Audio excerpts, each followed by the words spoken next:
morning mga kabagis. Merry Christmas advance sa atin lahat. I-share ko lang tong ginagawa naming shingles dito sa isang project ko dito sa Bill Air sa Santa Rosa, Laguna. I-share ko lang kung paano namin ginagawa o paano namin kinakabit. Sige mga kabagis, ito asphalt shingles. Ito kasi naputol na ito. Para sa gilid kasi ito ang unang kinakabit. Ganito kaiksi.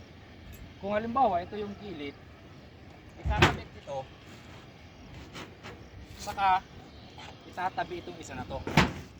Ayan. Ganyan. Hindi yan magkapatong mga kabagis. Tapos pagka kumuha ka ulit ng isang piraso, ito yung isang pirasong ganito, pagka kumuha ka ulit, ang patong naman nito ay dito mga kabagis. Ayan, para matakpan niya ito, dugtungan. Laging ganyan ang kabit nito mga kabagis. Ito para yung mga dugtungan natatakpan niya. May splice kasi ito mga kabagis, kagaya nito. Pag nagkabit tayo dito, kagaya niyan, hindi siya magtatama doon sa gilid. Pag ikinabit mo ulit yung isang buo, ganito siya. Ayan. Kaya walang tatagas. Kasi pag naglagay ulit ng patong doon, kagaya nito mga kabagis, ito. Dito natin isasampol. Ito kasi nakaporma na siya. So pag dinugtungan natin ito, ng buo, ito siya. Yan.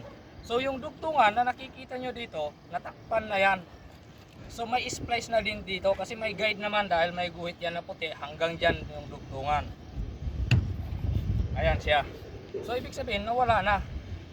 Hindi na yan tatagas dito dahil sa natakpan na siya. Kaya yung nauuna ay maiksik para yung kasunod mahaba na. Like gagaya nito. So kung nalagyan na yon, ito naman ay i-splice mo ulit. Ayan, naka-splice ulit, kaya yung dugtungan mo dito mawawala na siya, matatakpan ng panibagong patong. Ayun. Kaya madali lang mga kabagis, para ka lang nag-connect ng Lego. Ito, bago ka naman latag ng shingles, ito, kakabit mo muna itong paper ang tawag dito. Tapos ang ginagamit naman dito ay yung pako na flathead.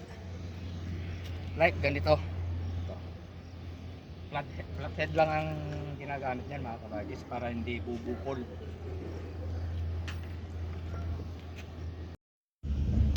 Ito mga kabagis yung naikabit na. Ayan. Ito. Mamaya ulit magkakabit ulit kami mamaya. Ayan. Yan ang nauna tsaka ito. Yun.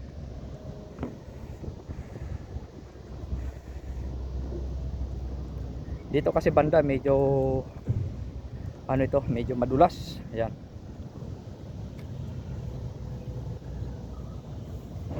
Madali lang magkabit ng shingles.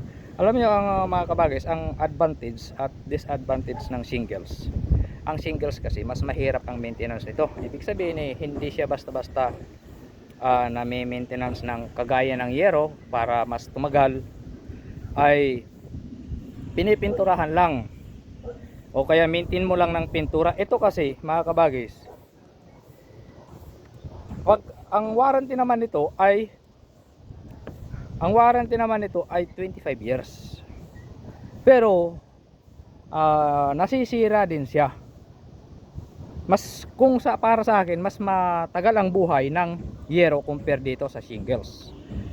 Pero mayroon din silang magkaibang benefits. Like sabihin natin sa ulan, maingay ang yero, samantalang ito napakatahimik. Bukod doon, maganda ito sa init. Pag sa init kasi mga kabagis, hindi siya basta-basta tumatagos ang init dito. Dahil mayroon ka pang plywood na 3/4. 3/4 na rin yan mga kabagis na Santa Clara ang nakalatag dito. Kaya hindi siya mainit sa ilalim. Pagdating naman sa bagyo mga kabagis, parehas lang na ito ay matibay din ang yero. Ganon din ito. Hindi rin ito basta-basta na sasabihin natin tinatangay ng bagyo. At kung sa maintenance naman, kung may nasira, pwede mo ring palitan by piraso. Yung pieces na kagaya nun, yung pira-piraso na ganun lang. Yun. Pwede mong tanggalin, tuklapin mo lang, tanggalin, tapos susukan mo ng panibago. Yun ang pinaka-maintenance ito. At dapat, pagka nakita nyo na mayroon ng leak, ay agapan ninyo para hindi masira itong plywood na ito. Ito, yung plywood na nakalatag. Diyan lang kasi pinapako diyan sa plywood na yan mga kabagis. Pinapako lang itong shingles. Ito. Pinapako lang ito ng flathead nail. Kaya ayan, kung pansinin niyo may mga pako yan na naka ano ayon. Ayan oh. So hindi siya basta-basta natutuklap dahil asphalt ito mga kabagis. Pagka umiinit lalong dumidikit yan ito. Pag tinanggal mo yan, ito, pandikit yan, ayan. Pag tinanggal yan, yan, didikit yan. Meron din dito sa dulo para hindi siya basta-basta tutuklap, kakapit yan. Yan yung shingles na roofing, asphalt roofing kung tawagin. Ayan. Yan yung mga advantage at disadvantage nito ay hindi mo basta-basta ito mapipinturan. At isa pa mga kabagis, ito pagka hindi nalilinis ang ibabaw ay naglulumot ito sa bubong, nilulumot yan. Kaya pwede rin yan linisan, gamitan ng brush para matanggal yung mga lumot-lumot. Pero pag pinapabayaan mo yan na talagang nagbabago rin ang kulay at naglulumot. Kagaya ng mga nandoon. Yun. Kung pansinin niyo, iba-iba na ang kulay ng asphalt nila kasi na-repair na rin yan. Nag-repair na din sila. Yan. Ito nandito, hindi pa. Yan. Yung katabi namin doon. Yun. Pero karamihan, yun, kagaya, mapapansin niyo doon sa malayo, iba na ang kulay ng pula at saka mayroon ng brown. Kasi nga nare-repair na yan. Tinatanggal lang yon. Matagal ang buhay din ito mga kabagis. Kung yung 30 years pataas, kakayanin niya. Kaya sulit na sulit din yung halaga. Mas magastos lang pagka shingles compare sa yero. Dahil nga dun sa tinatawag na ito, plywood na inilalatag. Mahal ang isang piraso niyan. 2,800 ang bili namin. Kaya medyo mahal. Pero kung itong shingles lang, halos parehas lang sila ng yero. Pero dahil nga sa hindi naman ganyan lang na ikanabit yan, kundi kailangan lagyan din ng plywood like ganito, kaya obligado kang gagastos ng mas malaki. Sige mga kabagis, sana nagkaroon kayo ng idea kung papagawa kayo ng mga bahay, ay kung gusto niyo ng shingles or yero. Ang shingles kasi mga kabagis, malamig ang ilalim nito,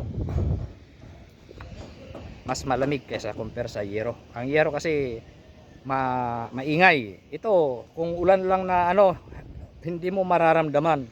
Samantalang sa yero, ambon lang nararamdaman mo na. Yun ang pinagkaiba nila. Lalo na pag naka-aircon ka, maganda ang shingles kasi nga madaling lumamig ang loob ng bahay dahil walang masyadong init sa loob. Sige mga kabagis, hanggang dito na lang at maraming salamat sa inyong lahat. Muli, advance Merry Christmas and Happy New Year.